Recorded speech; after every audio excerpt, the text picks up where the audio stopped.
नमस्कार,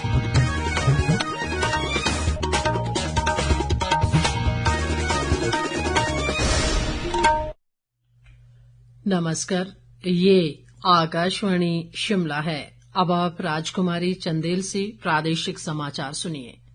मुख्यमंत्री सुखविंदर सिंह सुक्खू ने कहा है कि चंबा जिले में एनएचपीसी की बिजली परियोजनाओं में विस्थापित हुए परिवारों को रोजगार उपलब्ध करवाया जाएगा। उन्होंने कहा कि राज्य सरकार ने इस संबंध में एनएचपीसी को विस्थापित परिवारों की सूची भी दी है। सरकार का प्रयास है कि इन परिवारों को रोजगार मिले। मुख्यमंत्री शिमला में चल रहे विधानसभा के मॉनसून सत्र में प्रश्नकाल के दौरान विधायक नीरज नैयर के मूल और डॉक्टर हंसराज के अनुपूरक सवाल का जवाब दे रहे थे। मुख्यमंत्री ने कहा कि चंबा जिले में स्थापित बैरासियुल बिजली परियोजना 40 साल पूरा कर चुकी है। सरकार इसे अधिकृत करेगी और इसके लिए परियोजना प्रबंधन को नोटिस भी दिया गया है। उन्होंने कहा कि सरकार हिमाचल के अधिकारों के साथ खड़ी है और दिसंबर माह में सभी परियोजनाओं की समीक्षा की जाएगी। विधायक केवल सिंह पठानिया के सवाल के जवाब में राजस्व मंत्री जगत सिंह नेगी ने कहा कि प्रदेश में जमीन की सेटलमेंट की प्रक्रिया में तेजी लाने के लिए आधुनिक तकनीक का प्रयोग किया जाएगा। उन्होंने कहा कि रजिस्ट्री को ऑनलाइन कर दिया गया है। प्रदेश विधानसभा में आज राज्य में उद्योगों को पूर्व भाजपा सरकार द्वारा दी गई कथित रियायतों के मुद्दे पर भारी हंगामा हुआ। मुख्यमंत्री सुखविंदर सिंह सुक्खू द्वारा उद्योगों को रियायतें दिए जाने के मुद्दे पर सदन में प्रश्नकाल के दौरान सत्तापक्ष और विपक्ष के बीच जोरदार नारेबाजी हुई और तीखी नोकझोंक के बीच विपक्षी भाजपा ने सदन से वॉकआउट किया। इस दौरान मुख्यमंत्री ने मूल प्रश्न के उत्तर में दखल देते हुए कहा कि पूर्व भाजपा सरकार ने बद्दी बरोटीवाला नालागढ़ में कुछ उद्योगों को सभी नियमों को ताक पर रखकर न केवल जमीन का आवंटन किया बल्कि अन्य सुविधाएं देकर प्रदेश के खजाने पर बेवजह बोझ डाला।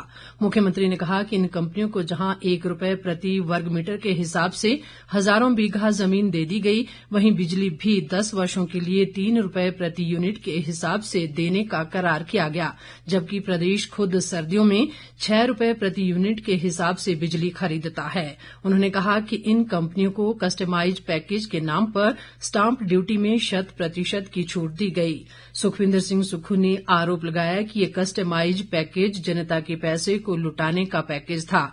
मुख्यमंत्री ने सदन में घोषणा की कि सरकार इस पैकेज की सारी जानकारी जुटाएगी और प्रदेश की संपदा लूटने वालों के खिलाफ कार्रवाई होगी।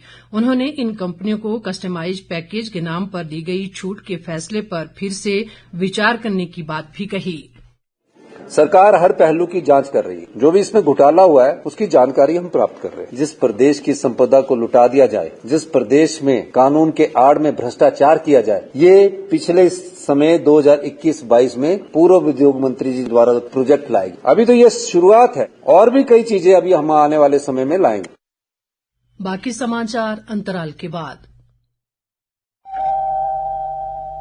बारिश के मौसम में होने वाली दुर्घटनाओं से बचने के लिए सावधानी बरतें। कुछ बातों का बेहद ख्याल रखें, जैसे बाढ़ का पानी ना पिए, ना ही उससे भोजन पकाएं और ना ही बच्चों को उस पानी से खेलने दें। साथ ही बाढ़ के पानी में जो भीगे हों वो बिजली के उपकरणों का प्रयोग ना करें। बाढ़ ग्रस्त क्षेत्र में ना जाए, गाड़ी चलाने से बचें। अपने शहर में बाढ़ की संभावना और विगत में बाढ़ के सबसे उच्च स्तरों और प्राथमिक स्वास्थ्य तथा सहायता केंद्रों की जानकारी रखें। सबसे जरूरी बात, एक आपातकालीन किट तैयार करें जिसमें सूखा खाद्य पदार्थ, पेयजल, आवश्यक दवाएं, रेडियो, टॉर्च, जरूरी कागजात आदि शामिल हो। हिमाचल प्रदेश राज्य आपदा प्रबंधन प्राधिकरण द्वारा सूचना जनहित में जारी।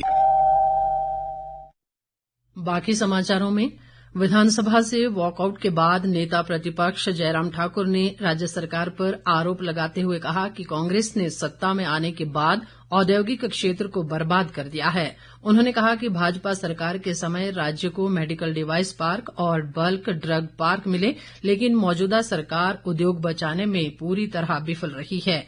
नेता प्रतिपक्ष ने कहा कि पिछले 3 वर्षों में कोई बड़ा उद्योग प्रदेश में स्थापित नहीं हुआ है। जब से कांग्रेस हिमाचल प्रदेश में सत्ता में आई है, लगातार उद्योग यहाँ तो बंद हो रहे या यहाँ से पलायन कर रहे। इतना कहना चाहता हूँ कि इंडस्ट्री का हिमाचल प्रदेश के विकास में एक बहुत बड़ा योगदान है। बेरोजगारों को रोजगार देने का बहुत बड़ा आधार, बहुत बड़ा एक माध्यम है। आज जब प्रश्न का उत्तर जो इंडस्ट्री मिनिस्टर देने की कोशिश करे तो वो टोटली कंफ्यूज थे। वो सारी चीज को लेकर के अपनी बात को स्पष्ट नहीं कर पा रहे थे, आंकड़े कुछ बोल रहे थे। इसलिए जब बाद में जब मुख्यमंत्री ने देखा कि ये जवाब ठीक नहीं आ रहा है, मुख्यमंत्री जी ने जब उत्तर दिया तो बिल्कुल विशुद्ध राजनीतिक दृष्टि से कहा। और इसी के साथ ही ये समाचार बुलेटिन समाप्त हुआ। हमारा अगला बुलेटिन आप सुन सकते हैं शाम 7:45 पर। नमस्कार।